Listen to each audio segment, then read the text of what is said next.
Alright, so this is going to be page 1 of the review sheet for the Unit 2 test.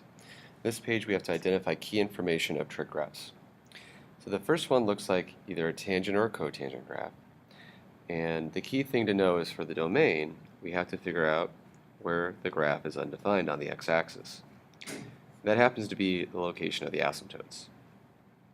And there are lots of them. There appears to be one at 0, pi over 2, pi, etc. And the distance between asymptotes appears to be pi over 2. So what that tells us is our domain is all real numbers except all the x's where it is one of the asymptotes, which I have one at pi over 2, plus the distance between asymptotes, pi over 2 times k. The range for these types of graphs is always real numbers, all real numbers. It looks from the graph we can see where the x-intercepts are. So here's an x-intercept, here's an x-intercept, here's an x-intercept. And so the way we'd write all the x-intercepts would be one of the x-intercepts, which appears to be at pi over 4, plus the distance to the next x-intercept, which is once again pi over 2 times k, comma, 0.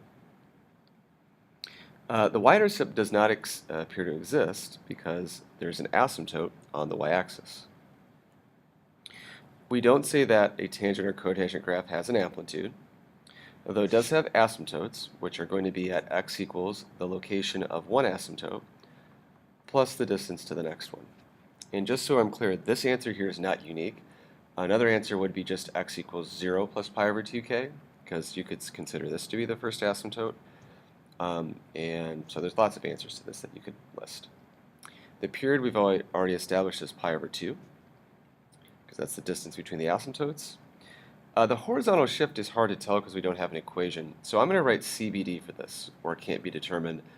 It's not that there's none, it's hard to tell if you don't have an equation. Like, are we starting from here? Are we starting from there? Are we starting on an asymptote? You can't tell from the graph. Now, a vertical shift, it appears that there's no vertical shift, meaning the midline's at y equals 0. So the graph doesn't appear to be shifted up or down. And that can be kind of tricky to figure out for a tangent graph. But for this one, I don't see anything that makes me think there's a shift. All right, so for number 2, this appears to be either a secant or a cosecant graph.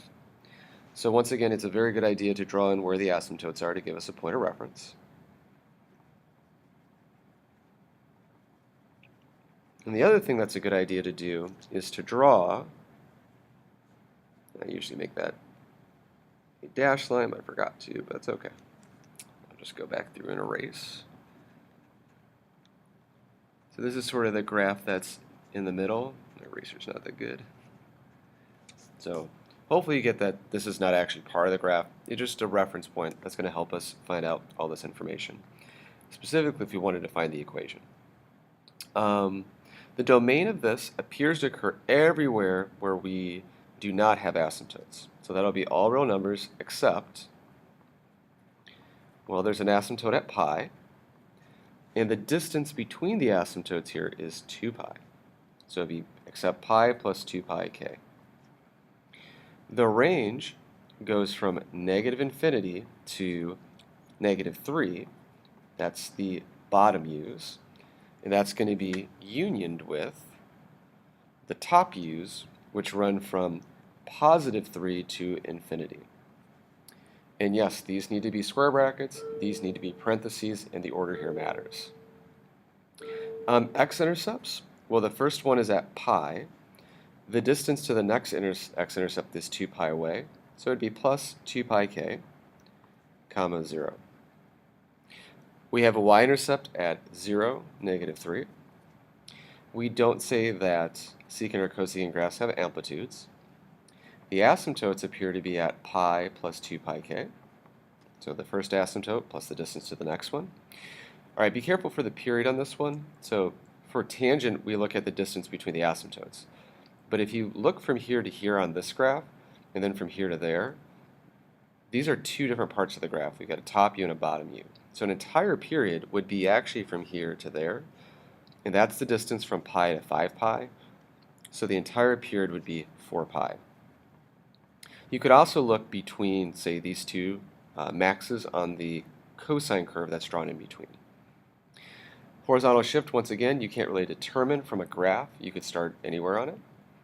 Vertical shift appears to be 0 again, or none, because the midline appears to still be at y equals 0. All right, the last one of the identifies looks like we have either a sine or a cosine curve. The midline is going to be halfway between 2 and negative 6, which happens to be here at negative 2. And hopefully at this point you have various different ways to determine that. You should notice that this distance here is 4, and this distance is also 4, so the entire range, top to bottom, is a distance of 8. And the amplitude is going to have to be half that quantity. So we've got the amplitude. The domain for sine and cosine is always all real numbers. The range appears to go from a bottom of negative 6 to a top of 2. It's pretty hard to tell what the x-intercepts are. So I'm going to say that they can't be determined, I'll put a little caveat here, without a calculator. So if you notice, this x-intercept is somewhere between 5 pi over 4 and 3 pi over 2. Not sure exactly where that is, and I'm pretty sure that answer is going to be pretty messy. So without a calculator, we're not going to be able to figure this out. The y-intercept we can see is at 0, negative 2. This graph has no asymptotes. Its period, well, there's lots of ways to figure this out, but the easiest way is let's look at this point, and then, let's see, this point over here. So if we start counting, that appears to be 1 cycle, 2 cycle, 3 cycles. So we've got 3 cycles within 2 pi, which means that for 1 cycle, it would be 2 pi over 3. So it's a little tricky to figure out, but we had to count the number of cycles within 2 pi, and then if you divide those two quantities, it'll give you the period.